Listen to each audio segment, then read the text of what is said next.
Hello and welcome to another episode of Journey to the Rise. I'm your host, Lucretia. In today's episode, we dive into the second half of our conversation with Cody Kelly of Zero to Hero Fitness and Wellness Coaching.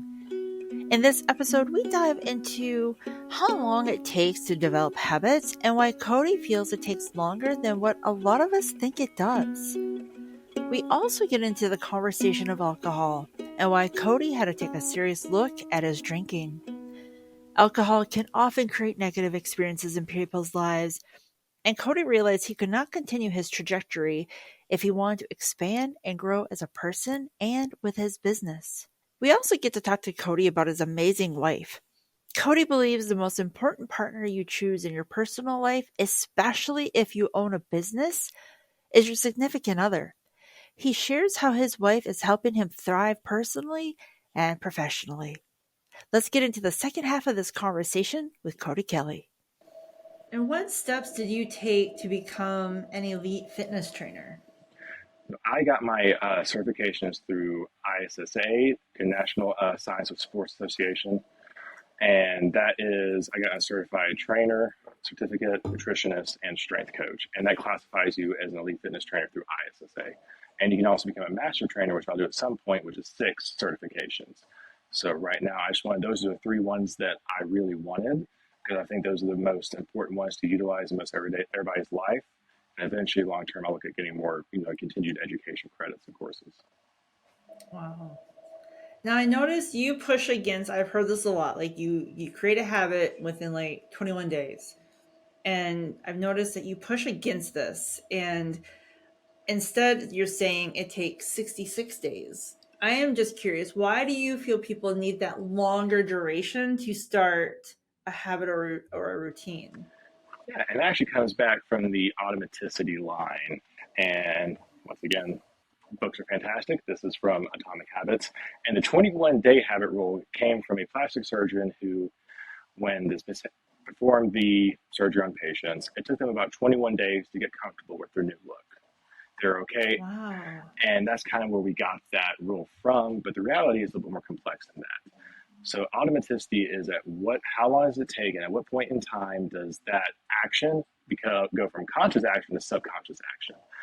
And on average, it's about 6 days, depending on the complexity of the habit. If it's a bigger routine, it might take more. But it really takes a lot longer than people think of doing something. 3 weeks is a great starting point, but you got to keep pushing past it. And you just have to really drill it in and stay consistent with it. And once you do, that is what's actually going to build that habit.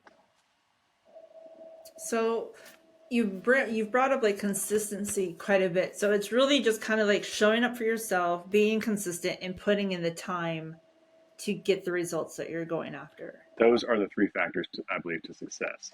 It is showing up, actually starting to do the work, because unless you show up, nothing is getting done. At that point, it's all just potential and potential opportunity. The second one is consistency, is how often are you doing it? Your first sales call is not going to be nearly as good as your 1,000th sales call. Your first digital design logo for a company is not going to be nearly as good as your 1,000th. And it's really about putting in the reps, just like in the gym, putting in the hours, putting in the time. And then the last one is time. We can't rush time as much as sometimes we want to because we want to get to the next phase. It's the most important resource and number one commodity that we have because once time is spent, we don't get it back.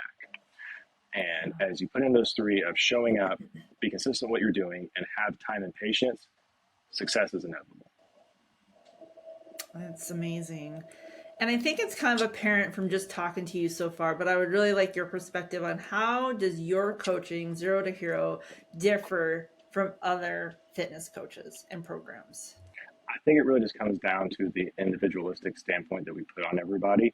And again, accepting that this person has so different life variables, and we try to customize it to their lifestyle. And it's finding what is the path of least resistance where they're going to get the best results with the least amount of input and that they're going to stick to. So for some people, we've learned that, 30-minute workouts a few times a week is a lot better than a couple 1-hour workouts a week. They can block that in better. It's what works better with your lifestyle. You've been trying to work out in the evening time during the peak rush hour, and because of that, you just don't go. Let's move it. Where in your schedule Is it going to be their most time to do it? And we really just try to be there for every aspect of that person's life. I've said before that we're kind of a multi-vertical coaching company, but we're really a more, which is true because we focus on different assets, but it's more about we're a well-being company. We do care about your well-being and all of the above, and just want to make sure that you succeed in every area that we can. Yeah, that's amazing because when I think of like a fitness coach, I just think of someone who's like, okay, this is the regimen. We're gonna work you really hard. You're gonna sweat. You're gonna leave. End of story. There's your bag. There's the door. Bye bye. And we're going to do that And too. you. We're going to work your butt off. Don't worry. You know, there's times where I got people where are like, man, I really don't like you today. I'm like, I know, but keep going. Which means I'm doing something, which what I want to hear. But it's really just Right. about that emotional support as well. Because sometimes Yeah. I'm realizing people feel that they don't have as many people to talk to as they could, and that's where a lot of people Right. turn to their trainers to get advice for and to seek mental, like support from. Mm-hmm. And that's true. I think a lot of people, we have friends, but then we don't want to put that weight on our friends, or we have coworkers, but maybe they backstabbed us 2 weeks ago and now we don't trust them. And to have that trustworthy source where we can really let our guard down, really be true to ourselves, be authentic, and recognize here's someone who doesn't just care that I do another 20 reps, Hmm. they care that I'm having a really shitty day Absolutely. and he's going to help me find a way through it. And it's like, cool, let's take it out on the weights, let's take it out on the exercise, but also let's work through the issue that you're having. So when you leave here, you have some actionable steps that you can take. Yeah. And you kind of touched on this before, but you went 110 days without drinking. Now, I once went over a year without alcohol. So I'm curious, what was a driving factor for you to stop drinking for such a long duration? What stops me is that I realized it was kind of starting to take over my life. Of course, it started as just on the weekends with friends, having a good time, get a little rowdy. And then over time, it kind of progressed to be a little bit more aggressive. And then it would become into Friday night, Saturday nights, kind of go almost blackout. And then feeling awful on Sunday and hung over and wash, rinse, repeat. And then it kind of turned into Thursday. And then I was having a drink every day of the week and really blacking out on the weekends.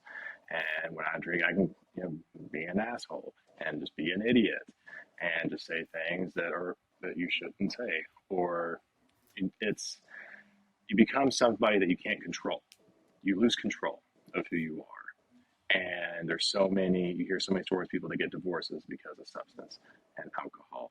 And for me, at one point, I realized like this is getting out of hand, and my wife doesn't deserve this because I come home and act a fool, and just because I'm blackout and I'm like barely standing up, wobbling right, like all right, let's get you to bed, and she had to sit there and like walk me to bed like you've done with many friends before, right? So, and finally, it's just like Mm-hmm. enough's enough, and you have to grow up.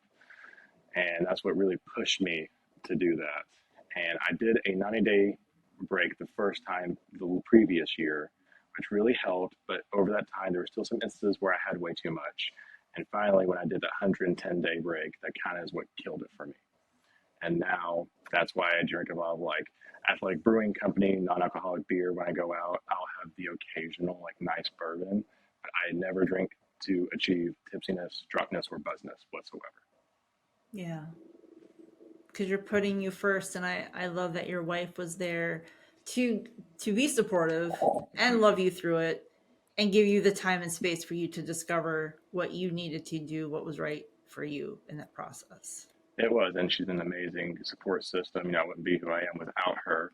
And as someone who comes from a dad who was an extreme alcoholic, drug addict, abused that a lot, and on my mother's side also had a stint of alcoholism as well. And of course, I thought, well, that wouldn't be me. That won't be me. And of course, it Right. became me. So something really had to Yeah. change.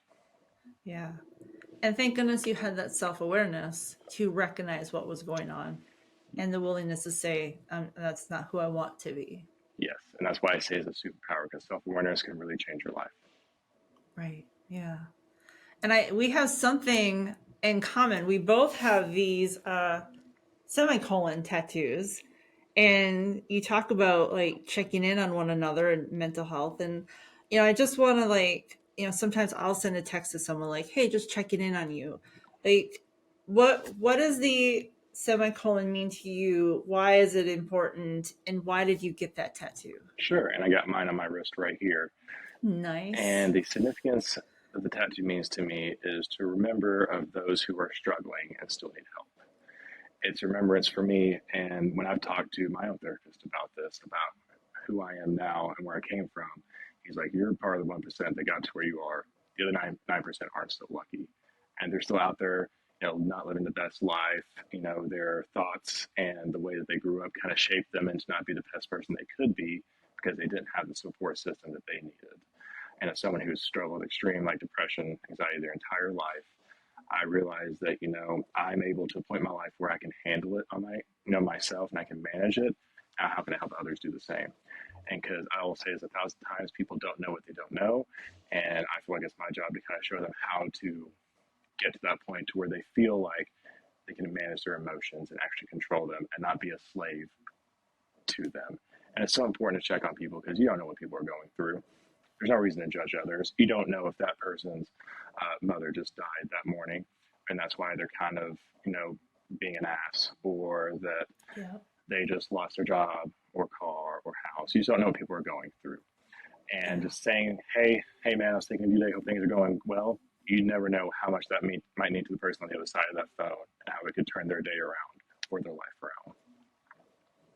I so agree. And I say that all the time. Like, if I run into someone and they're just really rude or really grumpy, it's like, you don't know. You don't know what they just came through. They may be grieving. They may, like you just said, lost a loved one, lost a job. Maybe they just had their car towed. Maybe they couldn't afford the tire that just went flat on them today and they don't know how they're going to pay rent. Like, we do not know. Like, this, the shiny crap on social media, I hate to break it to you if you haven't figured it out by now, is fake. It's all for People are it's out all there having a, It is. It's all curated to look a certain way, be a certain way. My life is perfect, which is also part of what's contributing to the mental health crisis in America. Is people see these people on these apps and accounts, and they're like, "Well, their life is perfect. Why is mine not?" And then they think there's something wrong mm-hmm. with them, and that just Yeah. compiles and builds. Yeah. Yeah. Comparison is the thief of joy. 100%.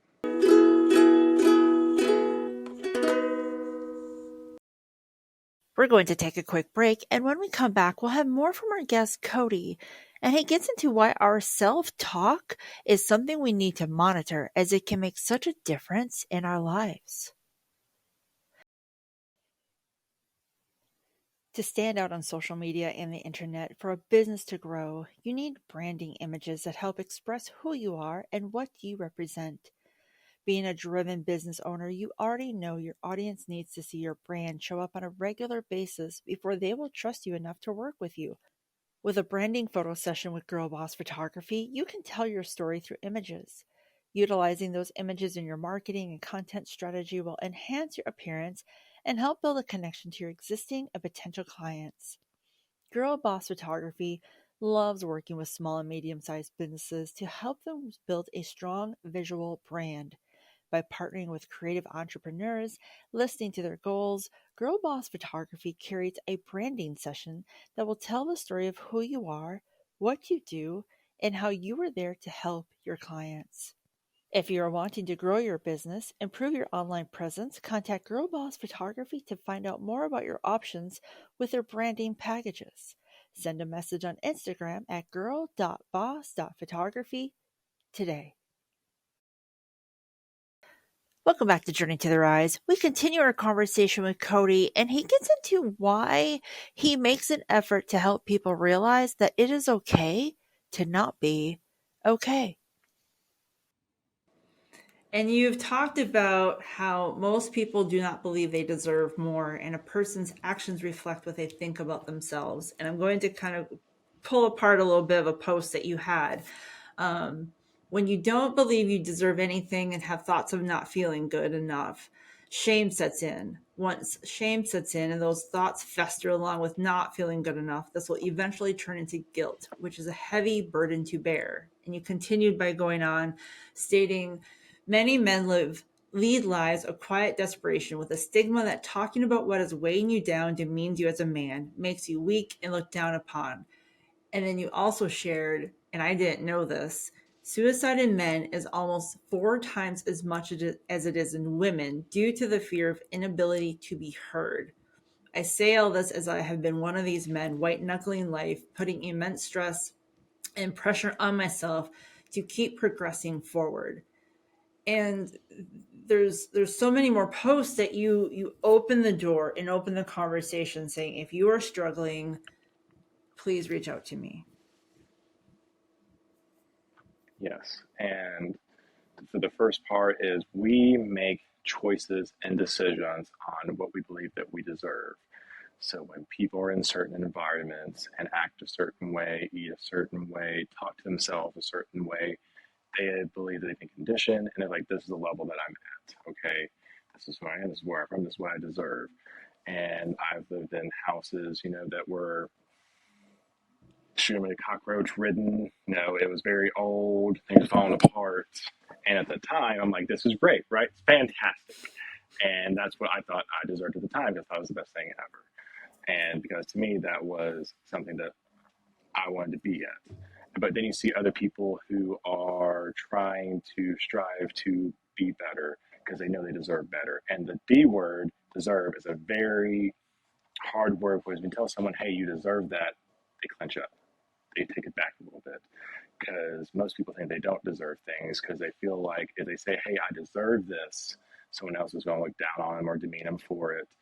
And that they are showboating or they're being arrogant Right. or they're bragging. And that's not the case. You can deserve something and showcase that and still not kind of like be very arrogant to the world about it. And when it comes to the post that I made about, guilt and shame, I watched my mother go through all that, where she, with the way that we grew up and how it was, that guilt of not being able to do enough for her kids, provide enough, did turn into a shame. Of course, that shame turns into remorse and it beats you down and wears you down.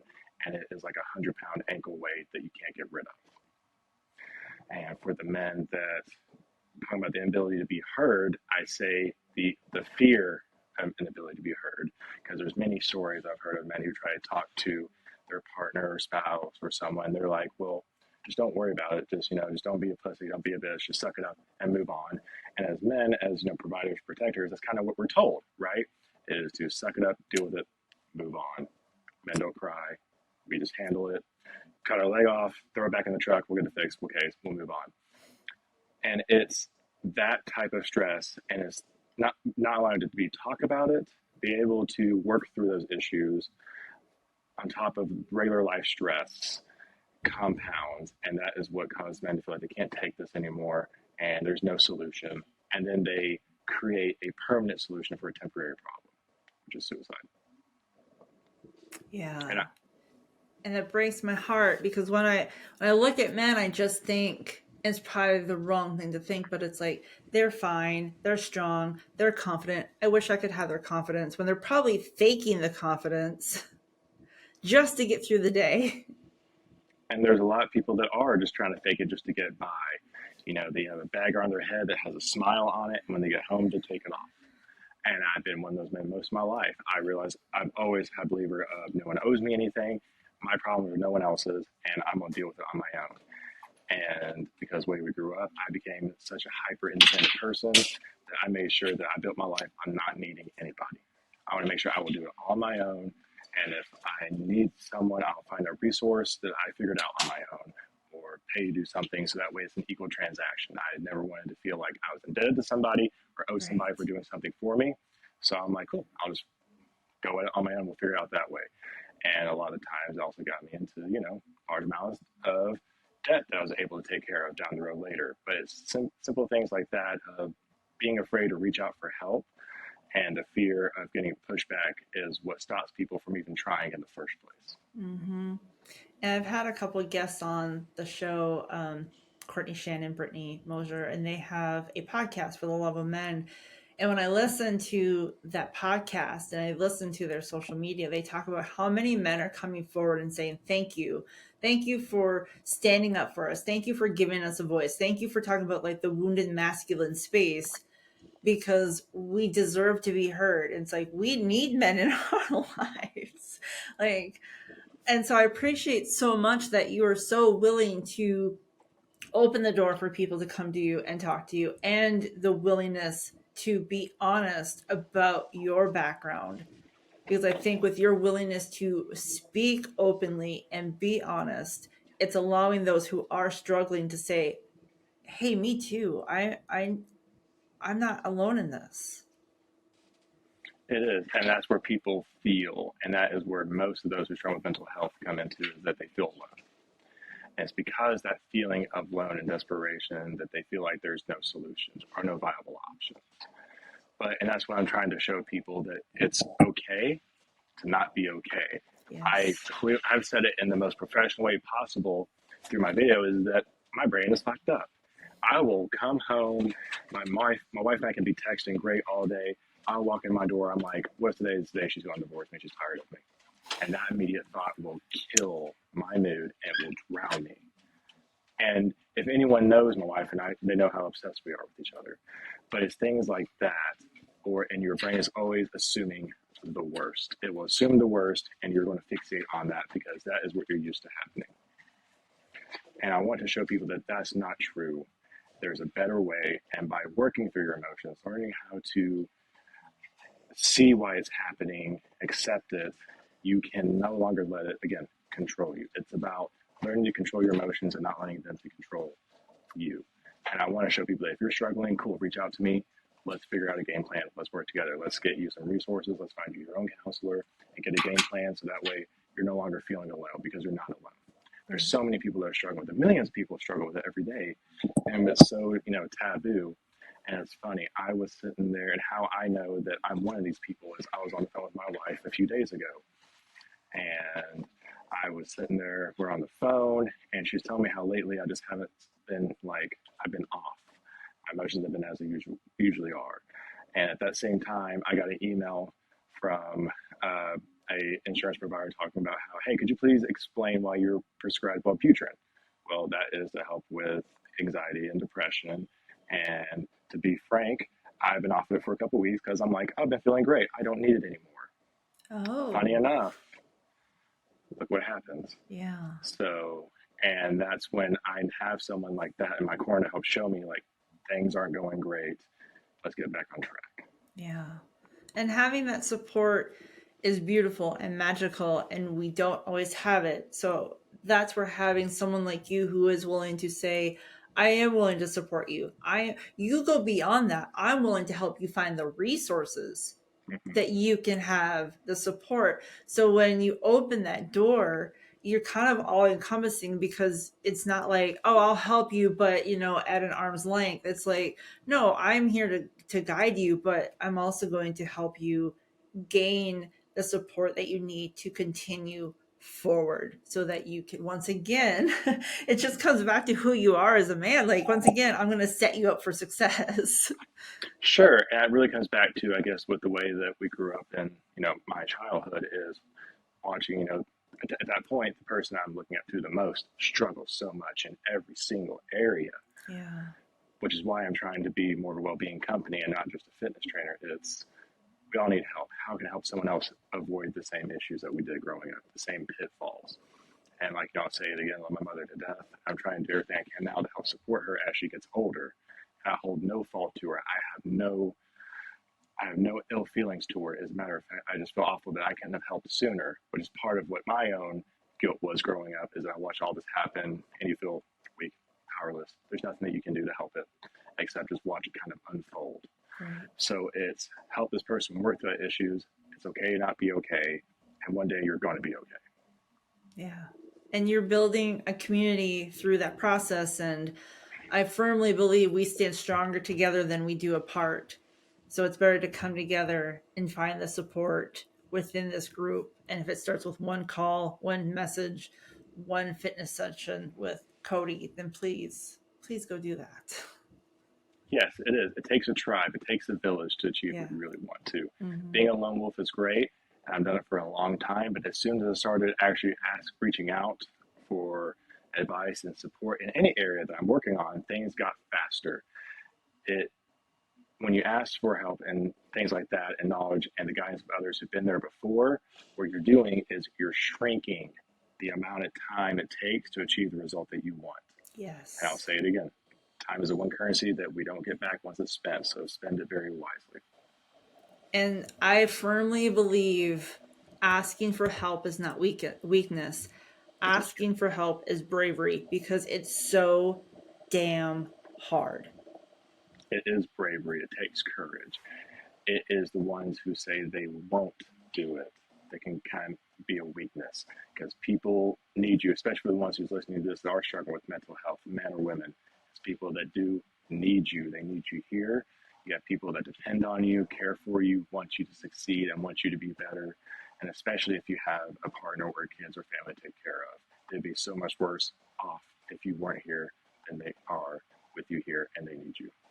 And I also believe we influence people in ways that we do not know.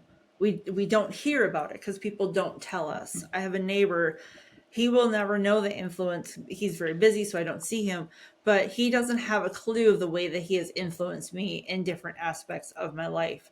And I look forward to the day when I can catch him on the road and just say, "Hey, thank you. Thank you for this part of it," because we don't know. So if you're out there thinking, "I'm not important, I don't matter, I don't need to ask for help," you are wrong. You are important. You do matter, and there are people who care about you and love you so much, and we need to have you here because you bring Mm-hmm. a sparkle and a shine to this world that this world needs. Mm-hmm. Absolutely. And people don't realize the effect they have on others. You never know who's watching, who's being inspired, who's being motivated by what you're doing, just like you with your neighbor. And I think that to me, it's my solemn duty to try to be better because, again, you never know who's watching. And for me, I know that that younger kid who's still inside me is watching. And my goal was to try to grow up to be the person that we needed to be. Like, who did I need when I was younger? Who was Yeah, that person? And I try to be that for others and for myself. that's incredible. And I've heard over and over from a variety of successful people that successful people journal. And you've talked about journaling as a part of your routine. How has journaling helped you with your success and your emotional and mental health? It's been so crucial and helpful. I kind of view it almost as mental filing. It's Ooh. when we have these thoughts and ideas and they stay up here and we don't put it out there, they stay up here and they kind of just swirling around. But when you sit there and write out on paper, our brain loves specificity. Oh my gosh, Words are hard. specificity. I know, right? And when you write it out and your brain can sit there and read it, it can process it. And when it can read it and process it, it can let it go. And now you can always come back to that. So that way you're kind of clearing away for more information to come a part of, and you're not adding more thoughts. Because when people are like, "Oh, I had a great idea earlier, but now it's gone. I can't remember it," write Hmm. it down. Yeah. So that way you know that you have it. And for me, it's a way to kind of write out those feelings I've had for the day. What do I feel like's going on in life? Where do I feel that life and the universe and God are taking me? And I really sit there and try to be as honest as I can with it, because that's that's like my thing, and no one else is going to read it. And just see, like, and sometimes it's cool because you can go back pages. How were you feeling this day? What was my mental state that day? Was it a good day? Was it a bad day? And you can almost see the progression of who you are as a person as the pages turn. Oh, that's beautiful. And something else that's beautiful is you live, we've mentioned her, but you give a lot of gratitude and appreciation for someone who's very special in your life. And I believe you stated if it wasn't for your wife, you would still be single due to having the social skills of a carrot. And how that is did a hundred you percent true. how did you meet this beautiful woman? And please tell us how she has enhanced your life.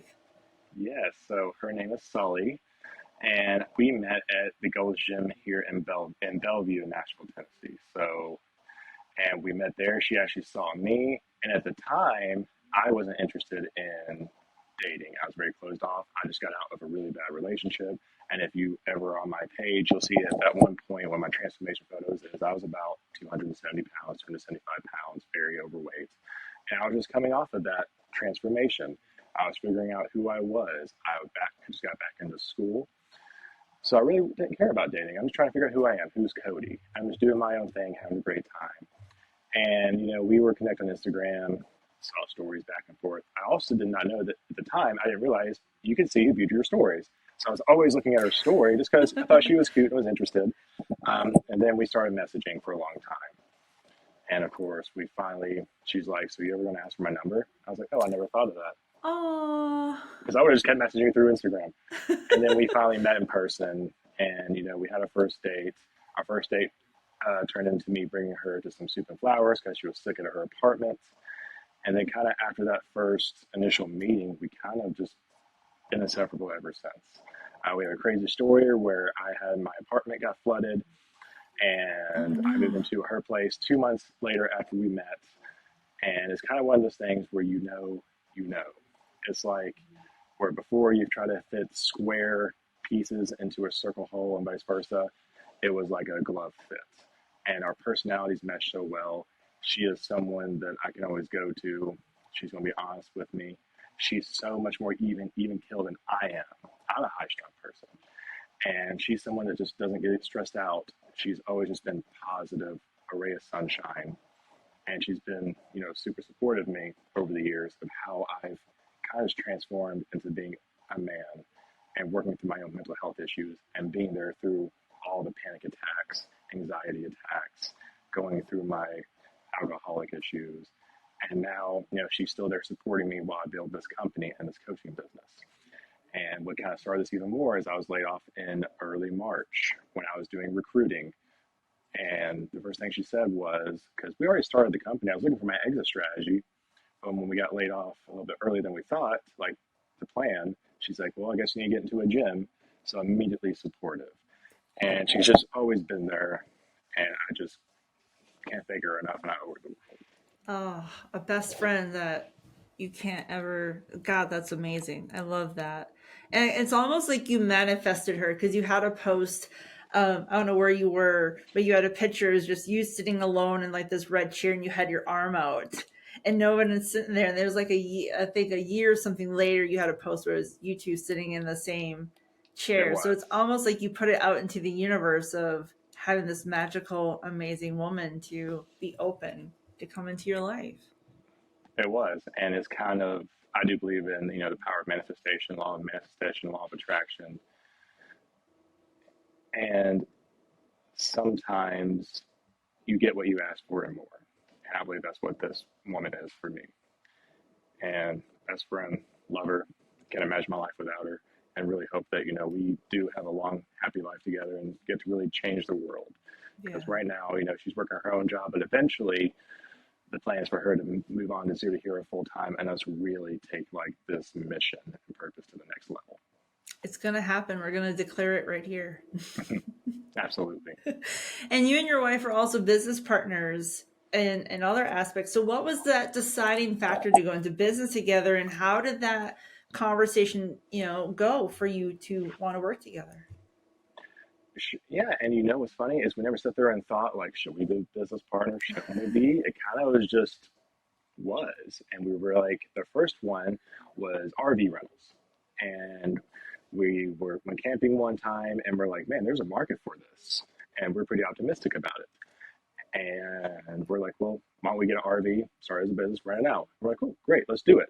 And we still have that RV, but we realized that you can't starting. I would never recommend starting multiple businesses at once. It takes a lot of time and energy. So we're Yeah. kind of dissolving that and putting more into Zero Hero. But when it comes to business, because her background is sales, business, and hospitality and tourism. So we're very aligned when it comes to understanding those principles and ideologies, and we're very usually in sync about what the next move is or what makes the most sense. We hardly ever have any pushback when it comes to business whatsoever, and we just work really well together, home life and business. That's awesome. And I love that you two have such various backgrounds and knowledge, and you can bring it together so that you can grow the business. Like it's just a recipe for success. It's like the divine is like, ha ha ha, let me shine this upon you. It is, and I'm a firm believer that it just takes one person to turn everything on. You're one person, one phone call away, one connection from everything turning around. And for me, the first opening or the first aha moment of my life was when I met her. Because when I did, things just started changing in a very rapid and positive way. And when I realized it's almost like a paradigm shift, like, oh, this is what I thought life was, but this is what life really is. And she comes from a phenomenal family. It's actually like a family that I wish I would have, like growing up, like the ones that I saw, and I was always envious of the kids I was having. Like to me, like could have asked for a better family to be a part of. And it's really cool to kind of have someone from that type of background and to be a part of something wholesome like that. That's beautiful. And in life, in business, like what is it that you love? I think it's pretty apparent, but what is it that you love about what you do? For me, it is trying to help really change a person's life. And for me, I know how important that is. And I know how hard it is to get started. I believe that the hardest thing for us to do as people is to take care of ourselves. We will take our shirt off our back to help someone else. We will drop everything to help a family member, friend, whatever it may be. But as soon as it comes to us, push it to the side. We have a long day at work. We come home and we're like, you know what? I'm not going to go to the gym. I'm not going to work out. I'll just do it tomorrow. Because we have no problem letting ourselves down, but we won't let anyone else down because there's no one else to let down. When it comes to us, the only person we're letting down is ourselves. And that's when it comes back to what we deserve because we feel that it's okay to do that. Yeah. And that's why it's so crucial to show people that you do deserve better. You do deserve to have the body that you're happy with when you look in the mirror. The mental state that makes you feel mentally healthy and that your emotions are in check when you're running on full all 8 cylinders. And just really learning how to take care of ourselves and our well-being. And to me, that's the most satisfying because I know that I'm one of those crazy people that thinks that I can help change the world. And I know that it starts with one person at a time Mm-hmm. and doing one thing at a time. I think if you're crazy enough to believe that you can change the world, then you are the person who can do such. I think so too. And as Steve Jobs, always says, the crazy ones who think they can change the world do, from an Yeah. old Apple commercial a long time ago. Yeah. Yeah. I think there's a lot of validity to it. So what's ahead for you in the upcoming year and upcoming months? Sure. So for the rest of Q4 right now, it really is about planning, building more in-depth systems, more operations behind the scene. And for Q1 of 2024 for Zero to Hero, we plan for our website to go live. I plan for social media to be in full force. This year, I've kind of managed it on my own. And what I realized is I wish I had 10 more hours in a day because I just don't have enough time to do everything. Right. I'm Yeah. looking to help bring on some extra support, actually, which is really exciting for Zero to Hero full time, or at least on a part time basis. And from here, just expanding and starting to believe what is, I think of as a true company. We're talking about newsletters, more quality videos, educational resources, doing a lot more collaborations and partnerships, wanting to do more expos and sponsorships, and really just try to get out the name out there of who we are and knowing that we are here to truly help you in any way that we can. Oh, I'm excited. I can't wait to see this all come into fruition for you and your wife. So if someone wants to work with you, how can they find you? Sure. So you can find me at any of my socials at Zero Hero Cody. That's across Instagram, LinkedIn, TikTok. You can also find us online at zeroherocoaching.com. Our current website is down right now, but again, we are still working on getting a landing page available. And that way, before Q1 launch of 2024, we do have a fully functioning website. You can also reach out to me in my email at cody at zeroherocoaching.com. Excellent. I would get all of that into the show notes. I could talk to you for another 3 hours. I could talk to you as well, like for a long time. I so appreciate your energy. I appreciate your vulnerability. I appreciate your willingness to share the story. And I appreciate your willingness to not just make sure that someone is doing a bicep curl correctly, but the whole wellness aspect of a human who comes to you for help is truly what is more important than having the trim waistline. It just shows who you are as a character of a man, who you are as a character of a human, and I know that you're going to thrive, and I can't wait to watch your business just explode in front of you. And with your wife, your amazing wife by your side, it's good things are on their way. I appreciate that. Thank you so much. I'm really excited to see, where the Journey to the Rise podcast takes you as well. I know you've Thank had you. some, fantastic guests on there, some really, high level people. I just know that your channel is just going to continue to grow as well. You're so kind. Well, thank you so much. I know you're crazy busy with clients and everything else that you have going on. I'm just very grateful that you took some time with us today. I really appreciate you. No, the pleasure is all mine. Thank you so much. That's it with Cody. After we finished recording, our conversation continued, and I just had to ask him, "How's your mom?" His reaction was everything. His face lit up and he shared how incredibly well his mom is doing. He also shared that he and his sister have reconciled and she is busting her butt being a caregiver for family members. I have a feeling we're going to see his sister working for his company Zero to Hero one day. It was so great to hear how his family went from such hardship to coming together and thriving. Sometimes it just takes one person to believe for something better. For Cody, he wanted better for himself, and it was through a lot of hard work, putting in the time, and as he said himself, showing up.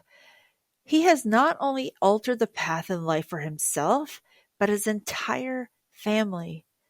It is a lot of pressure and stress on his shoulders, but I have a feeling with the support of his wife and his family, they're going to figure this out together. I definitely want to follow up with Cody. You can definitely expect an appearance in season 2 from him, as I want to follow up and see how things are progressing in his life.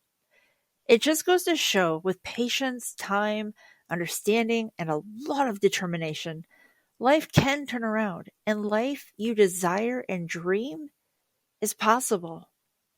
If you want to follow him on Instagram or get signed up for his coaching, please go to the links in the show notes.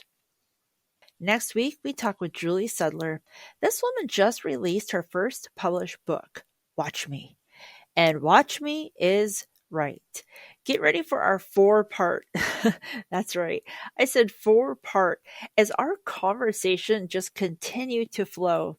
She is an inspiration. And when it comes to recognizing that life is not heading in the direction you want it to go, Julie shares all of that and more, not just in her book, but also her conversation.